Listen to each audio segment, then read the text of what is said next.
What up, fight fans? We are back. Thank you guys so much for tuning in. It's been a couple of weeks. We missed you definitely last week.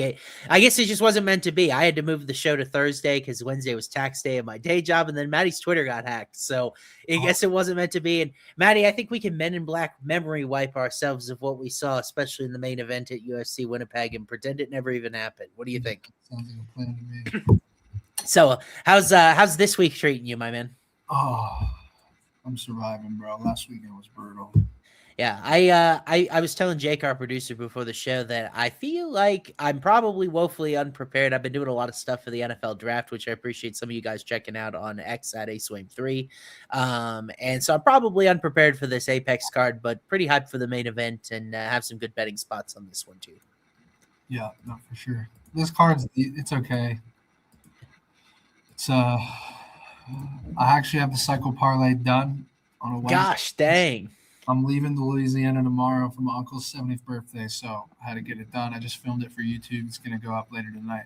Well, hey, decisive works for me. We'll be able to figure out what it is by the end of the show today. We got 12 fights at UFC Vegas 116 to go through. And Maddie, I don't know about you, but I feel like knocking them out so we can both get back to travel plans / NFL draft preparation. So why don't we move up to this first fight on the card here? We got Talita Alencar taking on Julia Polastri. This is a women's strawweight bout here between a couple of ladies on winning streaks. So Maddie, we got a comment. My girl's watching with me, Maddie. Maddie's going guns out, feeling strong with the cycle already locked in. Speaking of guns, Polastri definitely has some there. She's one of the hottest prospects at strawweight. Alencar maybe not quite up to the level of hype that we expected as a BJJ champion coming in, but at least these are winning fighters in UFC. So what do you think with Polastri at minus 265 here? Yeah, this is a tough fight for her because Alencar's durable and she's kind of, she's got the grappling to put it on Polastri, but I like Julia 2-3 here, bro. I think I've loved her last performance, and I love watching her fight. I think she's a little bit underrated here. She drives me crazy sometimes with her fight IQ, but I think if she can survive early here, and I think she can put it on Alencar here late. So I'm telling you, bro, I was looking at the 2-3 KO. Yeah. But I also think she could lose round one and maybe win rounds 2 and 3 on the card. So I like her here. I'm not willing to pay a minus 260 price tag on her on the money line just because we know she can get out grappled here. Interesting. She's a killer, bro. I think she's gonna put it on her late the same way as the Carolina fight. Yeah, I'm pretty disgusted with my model in this spot because I have Polastri just 51.2% likely. Women's strawweight is a division that historically whoever can dictate where the fight takes place usually has a lot of success in terms of winning it. And Alencar's been pretty good with her takedowns, especially seems to have improved a lot since her Dana White's Contender Series fight against Luciano where she gassed out. Luciano, I think, is a really high-level prospect too. The interesting thing about Polastri is we haven't really seen her in like a normal matchup with grappling involved because Lupe Godinez, Jasmine Jasdavicius, those are like top 10 girls. And now Alencar is much below that. She's definitely on the smaller but compact side.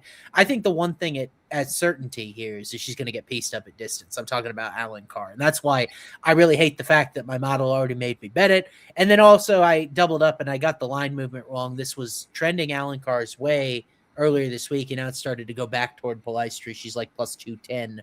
Alencar is now at a lot of different spots. So I agree with you. I think money line is dicey just because it's women's MMA. These guys are in a lot of close decisions. It's probably going to go one way or another, but I think the gas angle very, very live here. It's just such a different matchup for Polastri that I think it's tough to have confidence.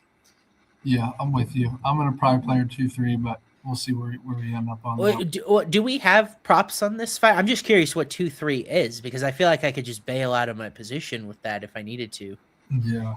Polastri round 2 plus 950, round 3 plus 1100. That's honestly pretty good. And if you want to play it, you're kind of thinking KO, right? So yeah, I would do the so round 2 TKO KO is 11-1 and then 12-1 round 3. I like both. Yeah, that feels like a very hedgeable spot. I'm 35 years old too. 5-inch reach disadvantage. Yeah. If Alencar can't implement the grappling here, she's absolutely cooked. Super Buchecha sub, Polastri KO, Aljo decision. Holy shit, I like that. I'm with you. 4,000. Say it again. I said plus 4,000. That was crazy to me. We got a comment in the chat. Round 3 was 18-1 earlier on FanDuel today, so got a little bit of steam for Polastri. Yeah. I'm not surprised. She's a film bro darling, Polastri is, and she did perform very well against Kovalkiewicz, but I think it really is going to come down to if her takedown defense has improved since the Godinez fight, because she was kind of doing some Terminator stuff late in that fight, but she was already down 2 rounds because she couldn't stop the takedowns. So we'll see how much gas Alencar's got in the tank. For sure. Alrighty. Why don't we move forward? We spent quite a bit of time on that one. I am interested to get your thoughts on this one here. Welterweight battle between the old and the very, very new, because Victor Valenzuela making his UFC debut here, coming off a loss last year on the Contender Series, interestingly enough, taking on Max Payne Griffin, who we've seen and known and loved in UFC for quite some time now. Matty, Griffin coming back plus 126. So despite the fact Valenzuela didn't get it done on the Contender Series, he's got some fans here. What do you think of this matchup? Didn't this line move a lot? It certainly has trended Valenzuela's way. I saw Victor around like minus 120 on Sunday. I didn't pull the trigger just because, I mean, this fight seems like a mess to me and I hadn't sorted it out. But yeah, Valenzuela's certainly taking some steam. Yeah, I don't really like either side on this one. I was looking at the fight that ended by KO, but I don't even think I can play that. Yeah. So I don't know how much for you here, bro. I was hoping this line tugs back toward Max just a little bit, because I agree with Valenzuela favored here. When you go back and watch Valenzuela, he took the first round off Michael Oliveira. And Michael Oliveira, I don't know, Matt, if you saw the Contender Series fight. That dude is like 170 pounds of pure brick, and he throws just these beautiful Muay Thai strikes. Like, he's got to be one of the best prospects that came off season 9 for the Contender Series. And like, Valenzuela was fucked. There was just no. You could have put so many guys. It reminds me of when Vallejos was on the Contender Series for the second time. It's like that could have been any dude in the world, and he would have got put to sleep in the first round right there because of the level of competition. Griffin is interesting because he comes off this fight. His last fight was a split decision with Chris Curtis, and I thought he looked pretty good in that fight. I thought a lot of people thought he was going to lose in much more convincing fashion than that. But he is 40. He's definitely slowed down a bit. We saw him get submitted by Michael Chiesa, and he, before that, hadn't been submitted as a pro. He is among the – we have a few guys approaching 40 on this card where I am starting to get worried that the wheels fall off the bus again a little bit against a young athletic guy training in Miami with MMA Masters. Yeah. We got another super chat here. Dumont decision, Hernandez KO, Buchecha sub. It's another one I like kind of. Our chat's pretty sharp with that Buchecha sub. We've trained them well. Yeah. We'll get to that fight because I do think it's an interesting matchup a little bit. But does this fight go or not? That's a great question. Valenzuela, 48% striking defense on the Contender Series was not strong. Obviously, Max, had the durability questions when he's 40. I would lean no. I wonder what it's lined at, though. This is a last-minute fight. We may not have it yet. We don't have a total yet, at least at the book I'm looking at. I don't see it either. But I would say maybe minus 125. No, like a very close bout, and then we'll see where it comes in. Other than that, but what do you think of that? I'd lean no if it's plus money, but yeah, I'm not confident. I don't think Valenzuela's subbing Max. I mean, Chiesa took him a while with a lot of dominant positions, so I think you'd be playing the KO angle. And historically, Max has kind of been this grinder. I certainly think if you like Max, I'd play him by points. I'm with you, bro. Yeah, 2 for 2 out of the gate here. And we'll move on to yet another. We got another super chat here. We got Martinetti. That's Juan Adrian Martinetti sub. Aljo points and McVey money line 33-1. Added sub note, Dumas stinks badly. We'll see if we agree. We'll see if we agree when we get to that fight later on the card. But first, we'll walk through this one. Our guy Francis Fire Marshall taking on Lucas Brennan, and another one of these. It's like, why did that fight have to happen? Like, why did we bring this guy past the Contender Series off to face a guy like Francis Marshall? I'm glad he's getting a check, but I mean, Marshall Matty is a guy that you and I have been very high on. Great prospect coming from ATT. He's minus 620 here because this is a really tough battle for a pretty unproven guy on short notice. So, is it as easy as Marshall by some method here, Matty? Bro, we took his KO and the sub was so free. It was. That's fight against Eric Silva. We were puzzled why the sub was so short, and then we found out why, because it was 2 minutes in he gets it. Yeah. But I mean, Marshall's fought Bulgarian now, Santos, William Gomi, like he's fought great Killers. opposition. Lucas Brennan's 11-2, 2-0 to the KO, and he's a submission guy. I think this is Marshall's chance for the KO if you want to play the Marshall side at -600. I don't think that KO prop's out yet either, is it? Yeah. We don't have props on this guy, at least at the book I'm looking. Let me check offshore while I'm kind of stalling and talking. But Matty, it's so funny in my notes in my write-up that I did. And by the way, I'm doing a prelim primer for Home of Fight now. So all the way through the featured prelim, I'll still have the write-up going there. Let's see what we got. So Marshall over 2.5 is a pick'em here, and that's the closest we got. We don't have a prop yet. I had Marshall KO circled in my notes too, bro. He knocked out Marcelo Rojo. He dropped Bazookia. And you watch Lucas Brennan's PFL fight against Ivy. I forget his name, but I watched the whole fight that he had against Ivy in PFL. Dude was losing the distance exchanges. And I know that's not Francis's strength, but he is a UFC level striker. Maybe he's below average by featherweight standards, but this is the big time. This is the big show. And I don't think you're going to sell me on the hypothesis that anybody in this division, certainly at this level of experience, is going to choke out Francis Marshall. So I think this is a spot where Francis has a big striking advantage. And, maybe the grappling is a little bit more even, but I really do want to play the KO, especially if the sub is short because of the recent outcomes. Yeah, I'm with you, bro. I think Marshall decision or KO double chance. Yeah, I agree, and then we'll just kind of have to see how friendly the numbers are here. I will say Brennan seems pretty tough and durable, so I'd probably play more of like a 2-3 KO type of thing. Yeah. But we'll and that tracks with the total being basically a pick'em to get through 12.5 minutes. So I like 2-3 KO is kind of what I had circled. I'm with you. We're just going to fly through this show, give the cycle, and that'll be that. Next one up here at flyweight, I do have a model result that I don't have a lot of conviction in, but Jafel Filho taking on Cody Durden at flyweight. This is a last-minute bout here. Who pulled out against Filho in this fight? I know the name's escaping to me. I'll look it up while we're talking through it. But Durden, that man will fight anyone on 1 day's notice if he has to. Yes, his money line's crazy here, bro. It's just sick because he's probably gonna get subbed, bro. But I want him to win so fucking bad. He was Filho was supposed to fight Lucas Rocha here. I would have rather seen a Nascimento rematch since Alan Nascimento got wiped off last week's card. That fight was a lot of fun, from a grappling perspective. But you feel like Cody does end up getting subbed here because I got a pretty convincing result in that direction. Not, but just the matchups he gets are just it's always these submission guys. Yeah, and I was very disappointed in Cody's effort against Tumen Dembro. I thought if he was going to show out, I feel like the cardio, the pace, the efficiency with his takedown, it felt like he was taking some desperate shots from too far away, was really telegraphing his shots. It was not a good Cody Durden effort. So now, on short notice, coming in against a guy that if you lazily shoot against Filho, bro, he's going to wrap up your neck. He's really good in transitions. He almost got it was a knee bar, I think, Muhammad Makayev, right, against that. We were like, oh, yeah, that's right, Matty. You were on the Anik Florian pod. You did an awesome job on that, and you're good calling that out.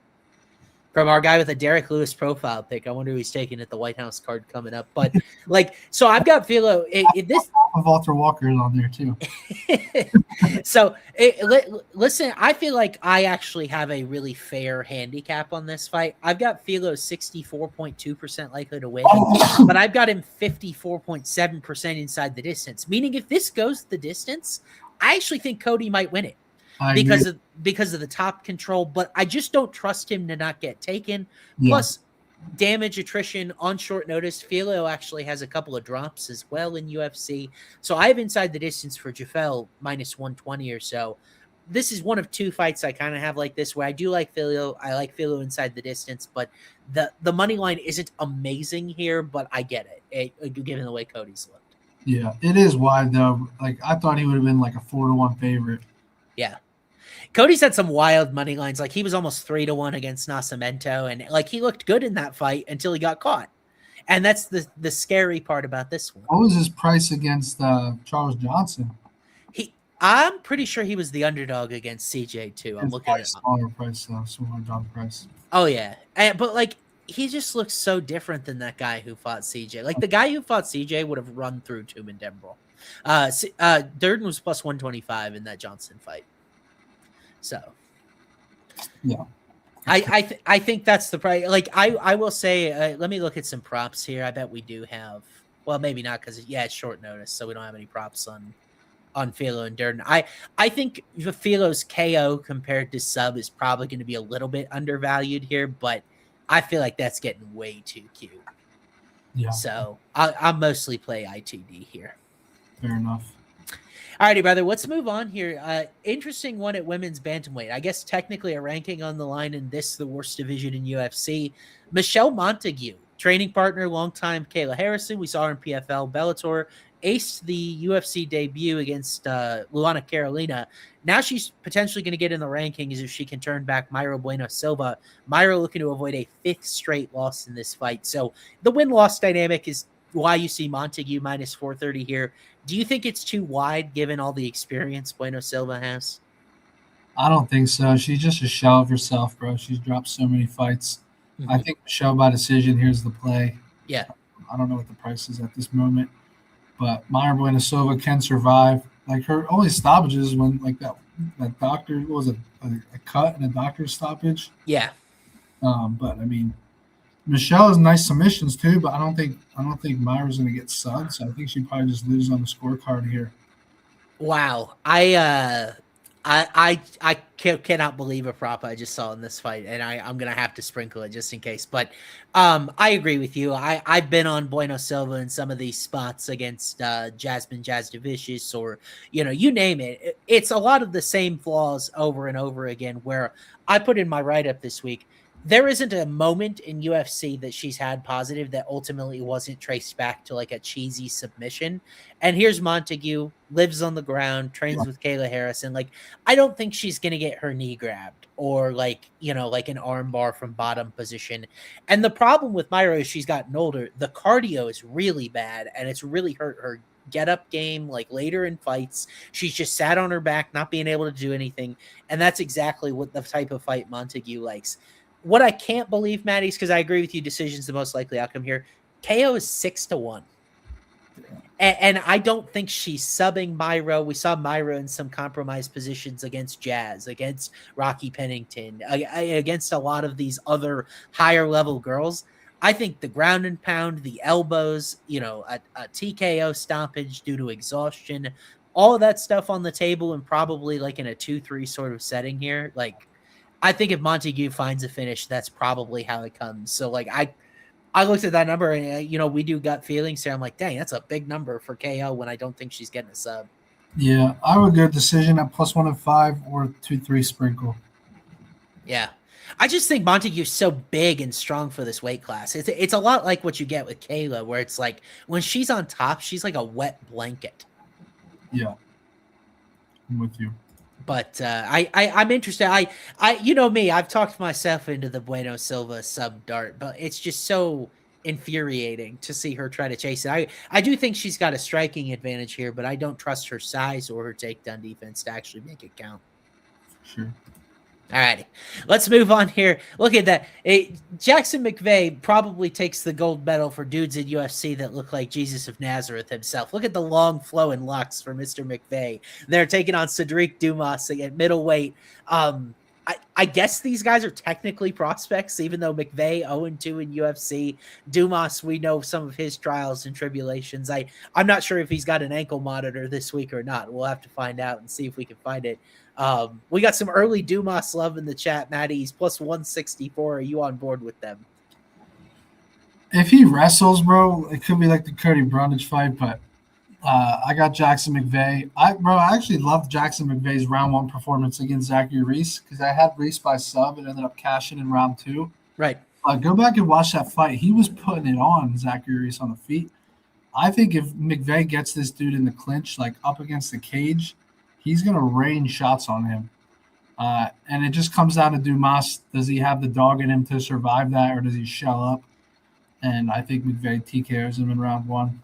Yeah, I agree with you. You know, you asked me about McVey KO here, Brundage with KO McVey. I disagree with that. I don't actually think there's been a fundamental problem with McVey's stand up. I agree with you that I was really impressed against Reese, and like go back watch round 1 Michel Pereira against Zach Reese versus Jackson McVey against Zach Reese. McVey had the better performance, right?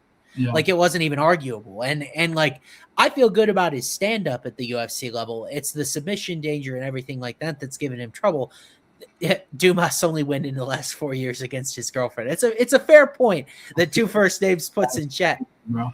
And it is crazy. But like the thing about Dumas is I think he's been in such trouble in the UFC because he has this identity problem where on the regional scene, on the Contender Series, he was this knockout guy. Hasn't even really had very good stand-up or power on the feet in UFC. And so now we've seen him sometimes in these ugly grappling fights against an Abu Azaitar, against a Cody Brundage, what have you.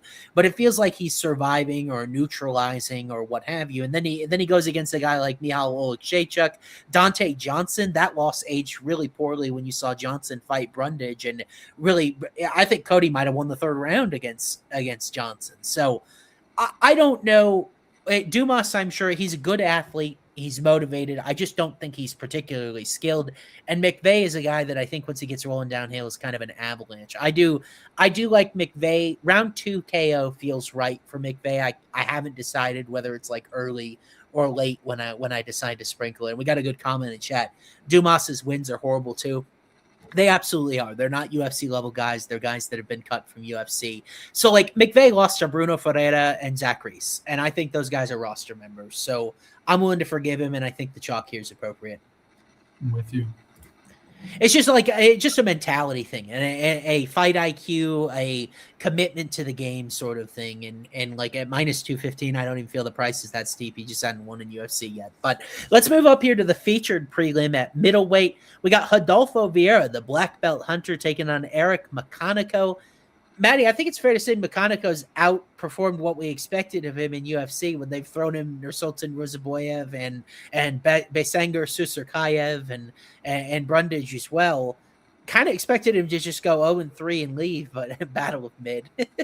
But Rodolfo Vieira, minus 265, obviously the guy that has a lot more credentialed UFC success on his resume. So what do you think about Rodolfo in this spot?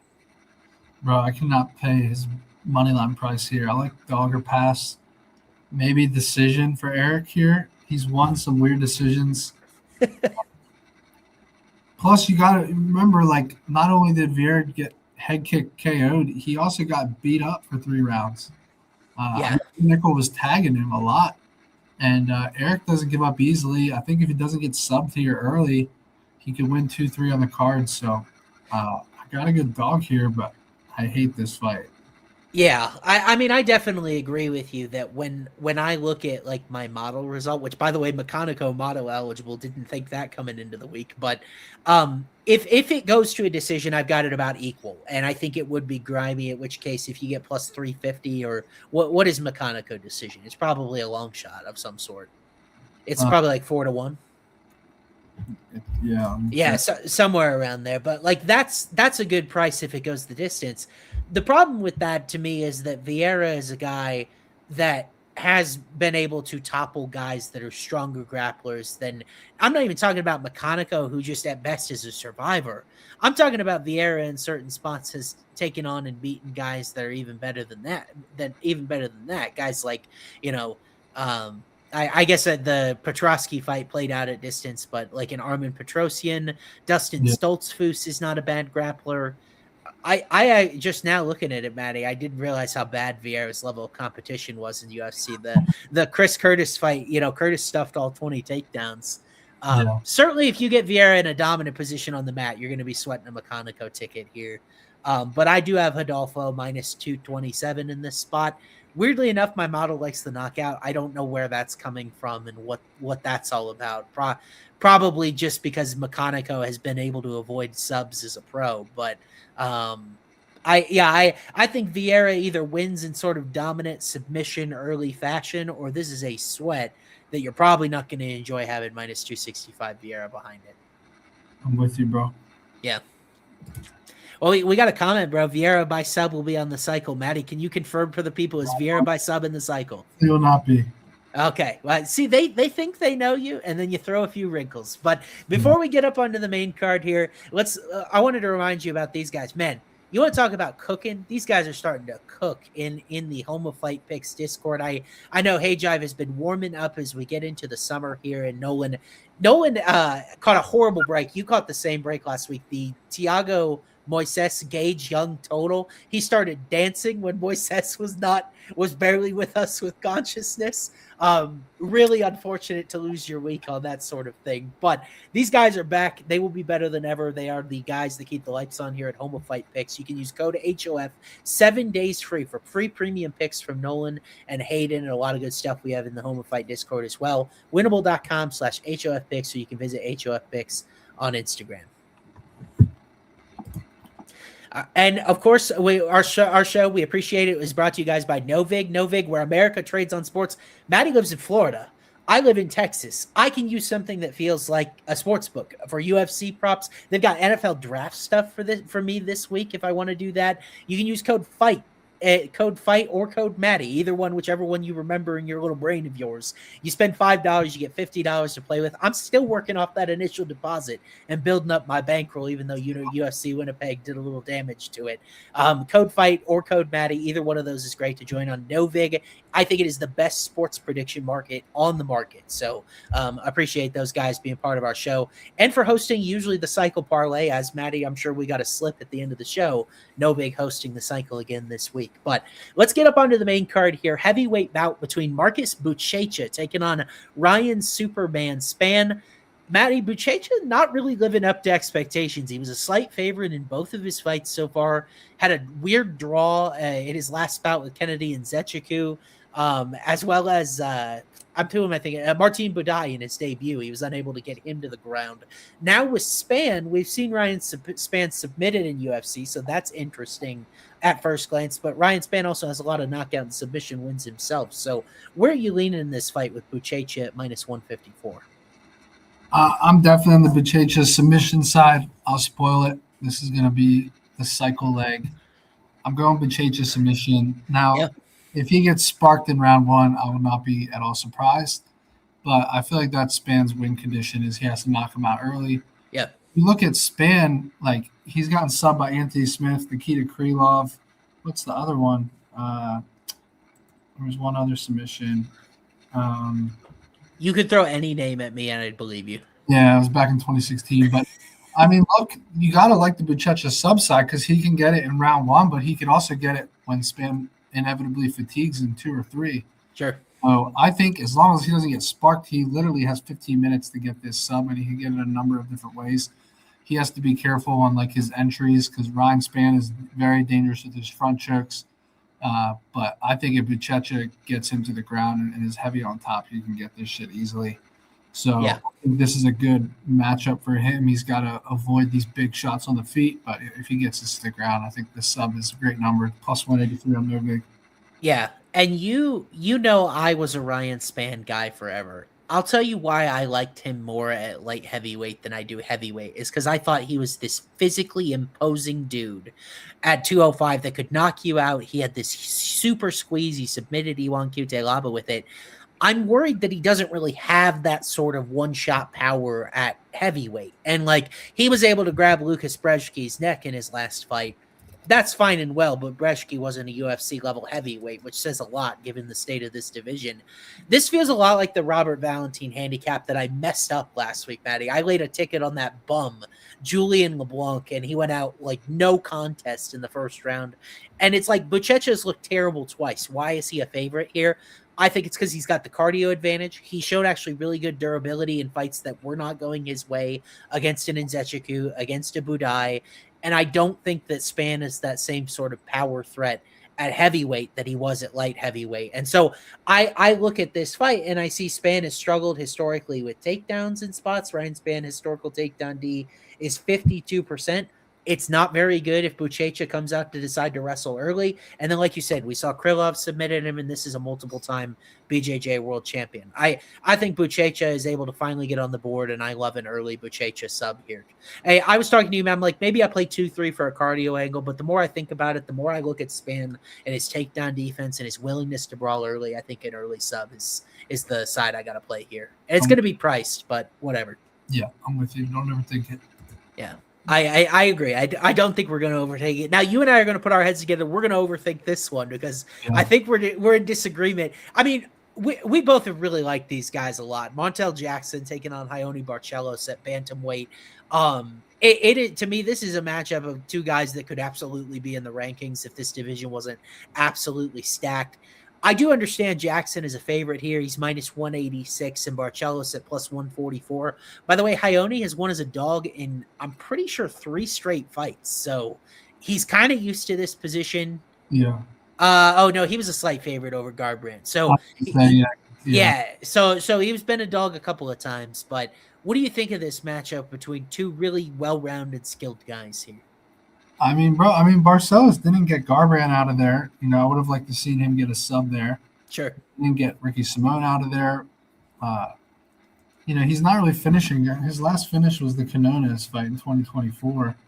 Yeah. I think this is a spot for Montel Jackson. I know that's your boy.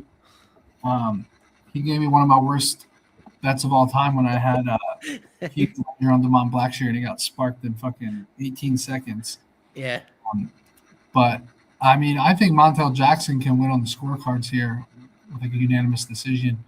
But I mean, obviously the risk is he gets out wrestled here. We all know that's the risk. So, but I do like Montel Jackson here to get it done on the cards. Yeah.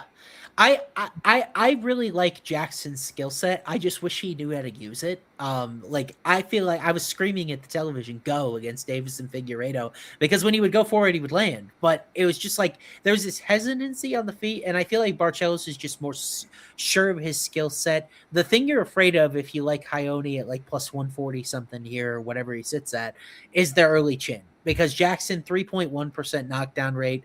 It is the highest at bantamweight, a minimum of 5 fights. The dude has absolute big-time power. That's what I thought was going to get the better of Figueiredo when those guys fought. But Barcelos is a guy that's been overall pretty durable. Umar got him out of there pretty early. It'll be interesting. What'd you say? It's only KO loss, I believe, right? Yes. Yeah, it is. So I kind of like a longer fight. Like here, if you like Jackson decision, I got you. But like, I have Barcelos decision plus 187, Jackson decision plus 316. And I do think if Raoni can get out of that first 5 minutes, I think he's the better guy. I do think he's got the grappling upside of these two. He's actually a little bit more voluminous on the feet historically. But there is that Jackson early knockdown element that makes me really concerned and scared on that side. But I do think Barcelos is still good value at this number. I've got him a slight favorite, but we got some love for the total as well. I don't think the point spread is bad for Raoni as well. If maybe you get to a split decision, you'd rather not sweat the money line. That look by Groovy Alien is a pretty good one too. So I like both these guys, so I could be talked into a lot of different stuff here. Yeah, I think Raoni wins minutes and Jackson can win moments. Yes. Because like Barcelos could win 4.5 minutes of a 5-minute round, but Jackson can land one knockdown and steal a round. So I got to go with his power. And the Figueiredo fight's kind of a good fight to have right before this one. So yes, I think he's going to continue to evolve and get better. He's still 33. He's got the power and striking advantage.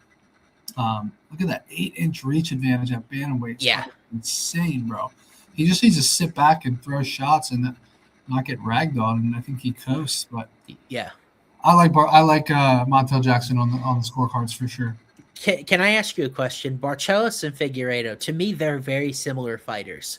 Yeah. Who is better? Because they're both like this 37, 38 year. Who's better? I think Figueiredo. Oh, I think Barcelos is better at bantamweight. Figgy in his prime at flyweight was a better MMA. Good. I think Barcelos. The win that always sticks out to me. God, that Figgy stopped Cody Garbrandt and Barcelos couldn't get him out. That's true. But the win the Peyton Talbot win with how good Talbot has looked recently is just it. Maybe I'm falling victim to that here because I think it's like Jackson struggled. He gave up 3 takedowns to Daniel Marcos, gave up a couple of Figgy. Dude, like if Barcelos with the top game we saw against Peyton Talbot shows up, Montague could spend a lot of this fight on his back. Yeah. So I watch this fight be super close because that's usually how it goes when you and I are kind of split. It'll be a close one. I don't hate the 3.5 point spread for sure. Yeah, I wonder. I guess I haven't looked up the line, but you want to answer? Yeah, you want to answer? When's the cycle coming out? Out tonight. I already filmed it. It should be out in an hour or two. Are you not going to give it out on the show here? We'll see how I'm feeling. We'll see. We'll see if he's feeling generous. All right. I gave you guys one leg already. Yes, he did give you a leg. You're a third of the way there. But why don't we move on here? We got another bantamweight fight.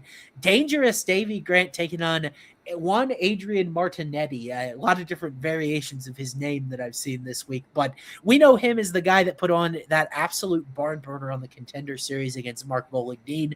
We didn't get a chance to talk about Volagdin last week because I wouldn't have been so nice to him. But Martinetti now makes his UFC debut a week later against Dangerous Davy. And what do you think about this matchup? The odds have shifted here. We had a different favorite on Sunday than we do right now, which means it must be pretty close and tight in the odds market. I love Davy Grant, bro. I was trying to find an angle for him, but I think money line just makes the most sense because all 3 angles are available here. His submissions are sneaky. He's got some nice chokes. He had that one sick. It was like a reverse. I forget what it was. Something crazy. But he could get a submission. This guy coming forward against him, he could win on the cards, and he could also get a TKO. So I think I hate that I missed this at plus money. So I don't know. Me too. But I love David Grant. I thought he was looking good against Jourdain. He just got caught in that fucking, what was it, a knee up, like a flying knee or some shit. And then once you're hurt against Jourdain, you're just cooked because he's just going to wrap up that choke. So I still think at 40 years old he looks really good. I'm not going to hold that loss against him in his last outing. So I like Davy Grant here a lot, actually. 9 months ago, he pretty much dominated Dumont Blackshear to a point where it feels like Blackshear never had a chance to win that fight. That was just 9 months ago. Yeah. So I don't want to let the Jourdain fight square. He's well-rounded. His striking is really good. He's a young 40 in my opinion. Agreed, and he doesn't have a ton of UFC miles either. The biggest thing, Matty, is that I think Martinetti is kind of a fraud. Go back and look at his recent competition, like before he was on the Contender Series. It's a lot of losing records, and some of them are like decisions. And then Volagdin on the Contender Series, they're back and forth. Both guys get dropped. Both guys get hurt. Both guys have horrible defense metrics. And then look at what a punching bag Volagdin was last week against a very average John Castaneda. The point deduction was the only reason Volagdin didn't lose last week, and he has a cinder block head. Otherwise, it probably was a KO for most guys. The way he was getting hit, I think Martinetti is just too wild. He's not defensively sound. Maybe this is a spot where Dangerous Davy dials up the KO power. I don't see him as a huge sub threat, but I do like money line as well. When you think Martinetti is not better at a single facet of MMA than Dumont Blackshear, not one of them, not anywhere, not in terms of power, not anything like that. And Grant dominated him 9 months ago. I know people hate betting on old dudes, but I think this line is flipped to Davy for good reason. I wouldn't be surprised if this closed with Davy like minus 160. I really, really believe that. I'm probably just gonna take ITD here, bro. Not bad. If he wins a decision, it is what it is because I already missed out on the money line value. But I do think his sub and KOs both equally live. What's the finish at? It's got to be decent. So decisions plus 230, ITD plus 240. 300 on an ITD. Oh my God, I love that. I feel like I'd just play the KO, Matty. I don't see Davy, but didn't Davy got like a knee bar or something against bro, guess how many subs he has? Rafael Assunção, I want to say in Vegas. He had a inverted triangle choke in round 3, which was was it. And he's unconscious. But most of his subs are a long time ago. I mean, and outside of the UFC. So I agree, but I think I would go ITD here. Just at 3-1, I just like the number, and I don't have to sweat some crazy choke. Yeah, you want to throw calf kick Zach, CKZ, my guy calf kick Zach up there, under 2.5 good looks at plus 135. Grant is 40. Luna is hittable as fuck. I agree with that comment as well. But it's just like I still feel good about Davies' durability. I kind of lean ITD for Davy, just like you. Yeah. Let's run it. Grant sub 16-1. JB's always on the sub, bro. I know he's like me. We love subs. But sometimes you get some of those whoppers, and that's what keeps you coming back. All right, why don't we move up here? We got a lightweight bout between Rafa Garcia and Alexander Hernandez. I was making fun of our graphic up there. That was my fault. But Rafa Garcia, I think this is an interesting fight between a couple of guys at 155 on win streaks. So like it could get worse for third to last at the Apex. Matty, we also have a Denver gym rivalry. Alexander Hernandez from Factory X, Rafa Garcia from Elevation Fight Team. So what do you think about this one, Matt? I'm on Hernandez, bro. Okay. Garcia's win against Jared Gordon. We know about the car accident. And then I still have that visual in my head of Grant Dawson just beating the brakes on him from top position. Yeah. But I think Hernandez's skill set's well-rounded. I think he can deal with anything Garcia's going to put on him. And I think we're getting Hernandez at a good price here. Yeah, I like Garcia, Matty, but I think this is a super – how about this? I got a model result 50-50, even. So I guess you could take – Garcia was like plus 130 or so earlier this week. I certainly like that number a lot more than what it is now. I think Hernandez is the slightly better striker. Garcia probably a little bit more wrestling upside in this spot. When we saw Hernandez had some trouble off his back against Damon Jackson, but that was kind of cutting weight. It's really hard to tell because both these guys have been fighting a lot of old dudes recently, like Kurt Holobaugh, Jim Miller, Vince Pichel. Like they've been on the senior circuit for a while. And now they kind of come back to this prime age, and we'll see how it goes. I will say the Hernandez win against Chase Hooper didn't age very well when Lance Gibson did the same exact thing. But like Kurt Holobaugh, Austin Hubbard, I mean, he's on a nice little streak here. Yeah. And I just don't see Rafa Garcia breaking that streak. I just think he's solid everywhere, but not great anywhere. Yeah. I like Rafa. You and I were on opposite sides of the Jared Gordon fight with Rafa, and like Jared Gordon got a car accident that week, and it kind of skewed like the results there. I would have loved to see both guys at. Do you think Jared Gordon beats him healthy though, bro? I think I don't know. I really don't know. I kind of like Rafa. I think he's an underrated boxer. And he's got this physicality. The head defense metrics are sparkling. Like, I think this is a very close competitive fight, Matty. And what I do like here, I do like the total. I've got a 62.5% likely to go the distance. I might play starts round 3 or over 2.5 in the safe parlay here, depending on what the number looks like. Fair enough. So let me see. We got fights minus 192 to go the distance, so it's minus 300 to start round 3. Could very well be a safe parlay leg. Yeah. Do you have a number on Hernandez's decision? Plus 187. I like that. And then I've got Garcia plus 262. Yeah. So Hernandez points here plus 185, Garcia points plus 200. So here's a good one. McVey KO, Buchecha sub, Hernandez decision, 21-1. Of course, model likes Garcia KO. I've got a plus 838. It's 10-1. I would be shocked if Garcia KO'd Hernandez, bro. I'd be shocked. Hernandez is one of those guys, man. It's a little bit like what I said about Michael Johnson. When he's won 4 in a row, I get very scared about buying in because I just know something's going wrong around the corner. But yeah, fair enough. Yeah, a good fight, really good fight, and certainly I think this next one could be a good fight as well. Women's bantamweight, Norma Dumont taking on Jocelyn Edwards. Really ascension for Jocelyn Edwards. She's finished 4 straight girls in this division.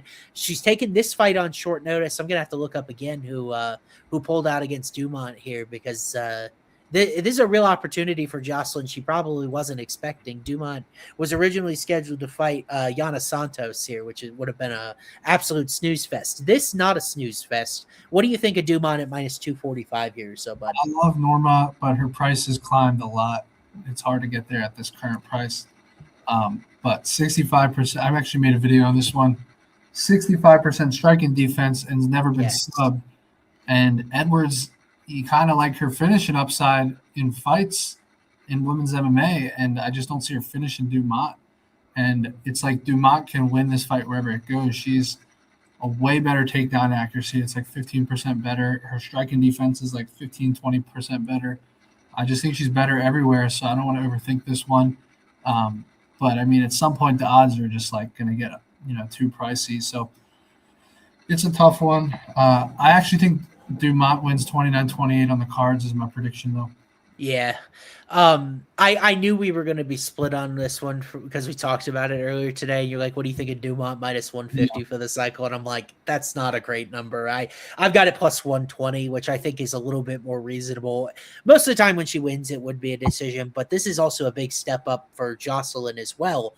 I just am buying into Edwards and this rise that she's on. Eric Nixick at Extreme Couture is my guy right now. She's really the featured woman out of that stable, and she's really finishing these girls like Priscilla Cachoeira, Nora Cornell, that they haven't always been winners, but they've been durable and they haven't really been finished. And Jocelyn is by violent slams or knockout power. She's really started to finish these girls. And so I think at worst, she might be able to match Dumont's physicality here. Now, the thing that scares me, the Eileen Perez fight, she gave up 6 takedowns.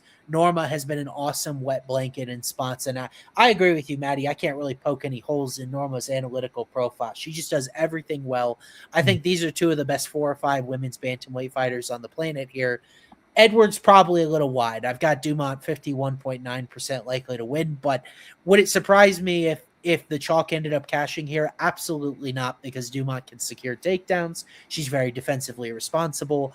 My model is an unhinged person when it comes to women's MMA unders, so I might have to pass on Jocelyn ITD, but it is an interesting fight to line, and I understand your line of thinking for sure. Do you have a model number on the KO for Edwards? I do. I've got it plus 996, sub actually shorter, plus 846. It's like the same as the market. Yeah. Is it really? 10-1. See, even though that makes it harder to bet, it's like a boat of confidence. I don't like Dumont ITD. I've got it plus 1450. It's like plus 550. Yeah. So it's just not going to like Dumont ITD. She's been to like 10 straight decisions. It's like the model's like, this chick's going 15 minutes. That's what it is. Yeah. So fair enough. Yeah, it's a really good fight, Matty. I don't blame you for feeling the way you do, but Jocelyn's my girl. I think I got to take a small dart there. I haven't yet, though. On Fanatics for the KO. That's a crazy number. FanDuel's 31. You guys, leave that out of my chat. You're costing me money.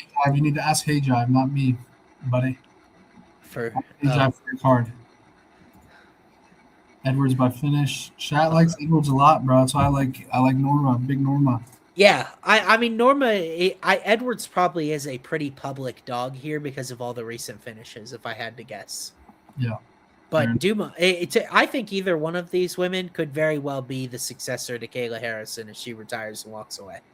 Yeah. It could be a champion. But all right, man, let's take a look at the main event. What do you think?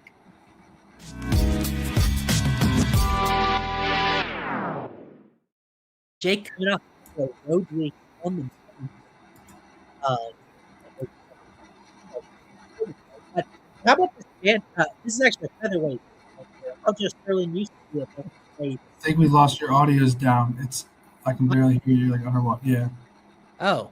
There we go. You're good. You're good. Oh, okay. Sorry about that. Anyway, Aljamain Sterling, Yusuf Zalal, featherweight changing of the guard. Maybe so if odds makers are right. Yusuf like minus 140, minus 150 or so in this fight, Matty. So what do you think about this one for Sterling, who he's not a super popular guy, so I'm not surprised to see him as an underdog. But when you talk about like what they've accomplished in UFC, it's a little stunning to see these odds, no? Yeah. What's crazy is Zalal attempts 2 times the amount of submissions that out 15 minutes. So I thought that was interesting. But Zalal, his bread and butter are these submissions, and I just think Aljo can out-wrestle him. So I'm going to take Aljo on the scorecards just because I love the number. I got it at plus 280. But I won't be surprised if Zalal wins. I just think that if you're going to tell me the fight does go 25 minutes, I can get Aljo at a much better price on the scorecards. So I'd probably take either side at plus 280 on the decision, but that's where Aljo number lines up at. I think he's the better wrestler. He's stronger. And I think he kind of takes away Zalal's best skill set, which is these submissions. I think Aljo can defend them pretty well. But I am very high on Zalal, so this is a tough fight for me. I really like him as a fighter in the UFC. I think his future is super bright. The problem is he's not polarizing. He's not popular. He doesn't really have star power. So it'd be interesting to see how much the UFC pushes him. But his story is remarkable. I mean, for him to leave the UFC, come back, and have the outings that he's done, he's really skilled. But I just think he's running into a guy that's just so experienced. And I think for a 25-minute fight, if he doesn't sub him, now I think Aljo could run into some trouble late, but I think Aljo would do enough to win on the card. So I'm gonna lock him in. Yeah, and you say that, and then Sterling is the one of these two with 25-minute experience, so we really haven't seen Zalal go further than that. And I agree with you. I will spoil the lead here. I've got Sterling 55.1% likely to win. Very weird odds to me when I feel like Aljo is the more well-known quality here, but Zalal is very good, and he is very fast on the feet. The problem is that I don't think he's super voluminous, and I think sometimes he's more focused on his footwork than he is actually landing and contributing offense. Aljo is unconventional in terms of striking, but do you remember he was putting it on Petr Yan early in their first fight at distance? And it's a very high volume, and he was a longer guy at bantamweight than he is at featherweight, but it is by far the highest level striker that Yusuf has seen at featherweight thus far. And the problem that I have with Zalal, the Calvin Kattar win, skirting around the octagon, was able to outpoint him. The Josh Emmett submission, they're just not good wins. They're just not aging at the rate of the best result, even of those three, is Aljo's close decision loss to Movsar Evloev, because Evloev is a monster, and Aljo won round one in that particular fight. And I think that Aljo at 145 is a top contender. He is a guy that I think has rectified some of those chin and cardio issues at 145, and he doesn't feel very small to me. So it feels like it's been printing, and I come on this show and I say it every week. I'm like, it's probably the older guy or the guy that everyone's counting out, the underdog in the main event, and to just kind of show levels, or people aren't expecting Aljo to be able to come out and perform like that. But this is a dude that fought at the top level of bantamweight against Petr Yan and Corey Sandhagen and all those dudes against a guy that subbed Josh Emmett. That's the best win ever. And I got plus 120 something with him. It's I cannot pass up on that, especially when functionally in this matchup, I think Aljo's got an advantage at distance. I think he's a better back taker. I trust his wrestling more. There's not any aspect that I don't feel more confident about what I know about Aljo than Zalal. And I like Zalal just like you. He's very good, but this line is ridiculous. Yeah. I had Aljo in the rematch against Petr Yan, and it was close, but we got the W there. I do think it's a 3-2 type of fight where it's maybe a split. But I like Aljo on the scorecards here. We got a couple super chats. Shout out Angela. We want picks. Appreciate you ripping the packs, bro. Let's go with the first super chat. 2 super chats from Gabby P. All decision parlay. Norma, Aljo, Montel. Fuck, I like that, bro. I really like that. And then we got another one here by Gabby P. Aljo decision, Dumas KO, Norma decision. He's giving you options. I can't get there on the Dumas KO, but I like the first one. The decision parlay feels good. I mean, that's all you. I haven't seen a super chat that I've liked yet. They're not pandering to me at all. So there's a few I've liked, so I have to decide. Yeah. So why don't we do this? Let's decide on a super chat. We'll build our parlays. We may or may not give out the cycle. Let's build some parlays. All right.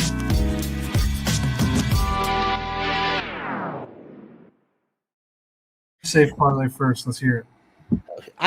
Because I'm telling you, I'm so far behind. I haven't even put any thought into it. Give me a moment.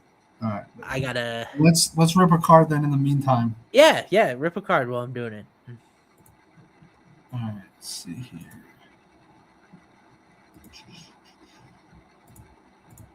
Why is it not there? All right, boys, you ready? I'm gonna rip one for myself first, then we'll pick someone after this. All right, here we go.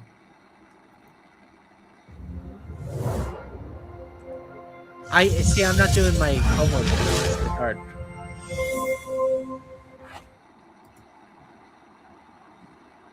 Amanda Lemos. Amanda Lemos. I got the women's MMA one out of the way for you guys. I'll hold on to it for I'm selling that shit, bro. All right, guys. You can sell your card back within 7 days, just so everyone knows, at 90% fair market value. The money goes right back to your wallet, and then you can either cash the money out or buy a new card. We'll hold off here and come back. Or do you want to rip the second one for somebody?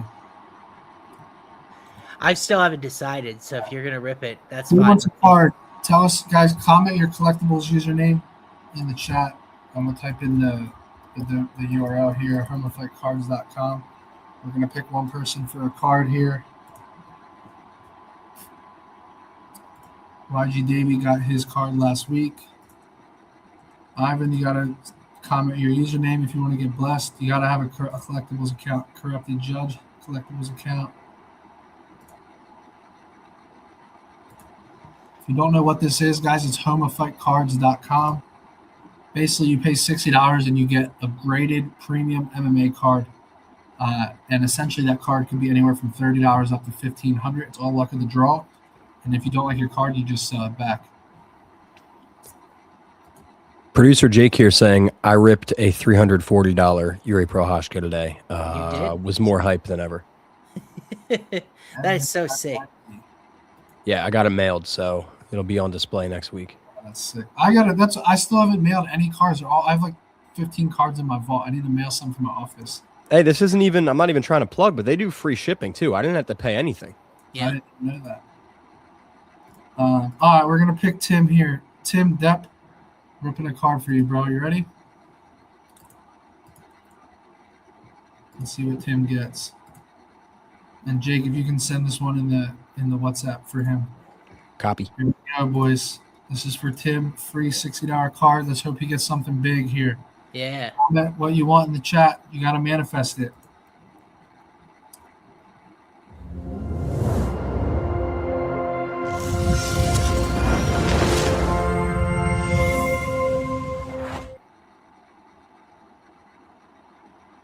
Calvin, PSA 9. It's a $70 card. That's a good card.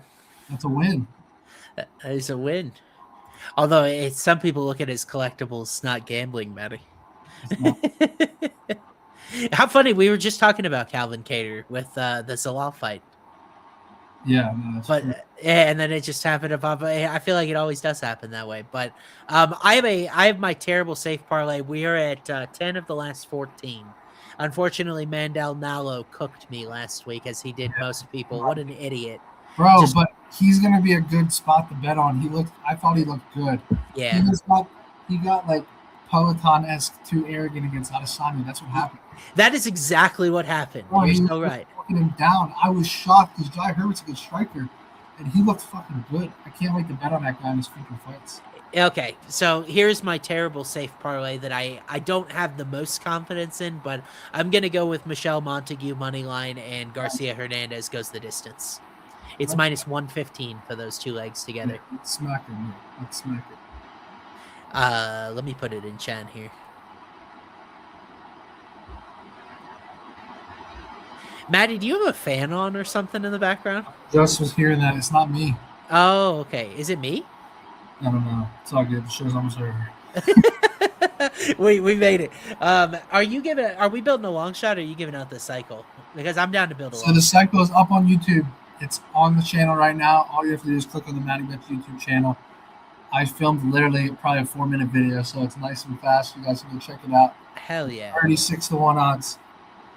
Do we both want to pick like our favorite long shot? Yeah, I'm down. I'm gonna go. You know what I think we should do, bro? Is take 2 finish props. I kind of like that too. I think we should go Michelle.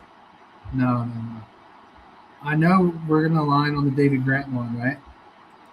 Yeah, I'll take Grant ITD. I'm good with that. So David Grant plus 300 is leg 1 by finish.